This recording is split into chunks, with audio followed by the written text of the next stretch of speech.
Hi, it's Susan, and this week I'm going to show you how I make my simple watercolor swatch cards.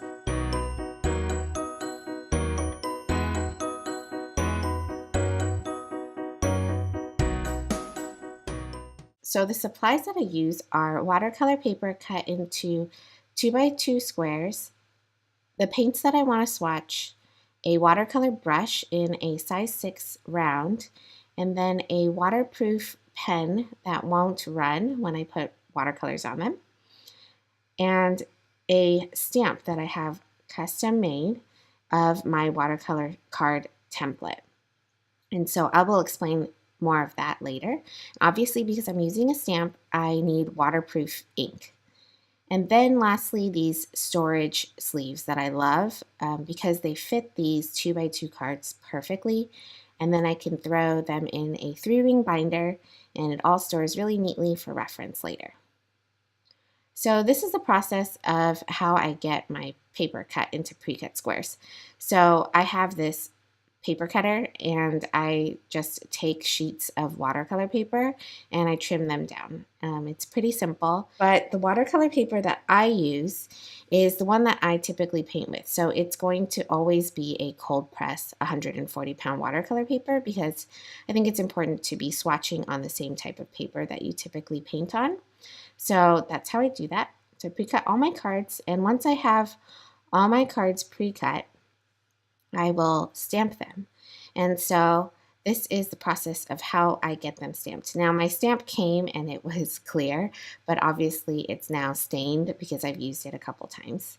People have suggested to me to stamp on a softer surface so you get a better impression. A lot of people use a piece of foam, but I just use this old rag for now because I don't have foam, but I imagine that foam would work really well. Eventually I might get one, but I just make sure that I cover the stamp completely so that I get an even impression. And what I love about this stamp is that it's clear and it's mounted on an acrylic back, so I can line it up pretty well and pretty accurately every time. I love seeing where I'm stamping. That's why I love this clear acrylic stamp. It goes pretty fast because I can, like I said, I can see what I'm doing, not like with a wooden block stamp. I basically just batch stamp all of the stamp cards that I will want to be painting on. I just wanted to show you how I kind of do that. So I stamped 2 here, but once you get the hang of it, you can make lots and lots of cards really quickly. I used to hand draw all of them, and that was pretty tedious, but this process makes it really easy now. So then I write the name and the brand name onto the card along with the pigment number. And just as a review, basically my swatch card set up like this. So I have a color name and brand at the top, a full color wash to the left, a gradient wash and opacity test to the right of that. And then at the very bottom, a lifting test, and then, like I mentioned, the pigment numbers that go with the paint. So I actually have a blog post that goes more in depth to these characteristics, as well as some that I like to write on the back of the card. So you can check that out in the link below. I will put it in the description so you can read about it.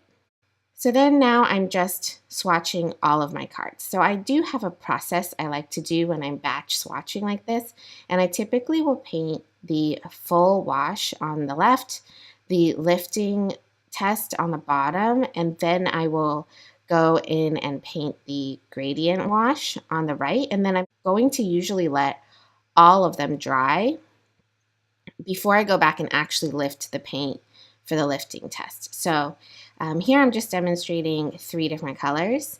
And so it goes by pretty quickly, and then I let all of them dry like I said, and then I come back and I do the lifting test all at once. So here I'm just taking a clean brush and scrubbing up the paint.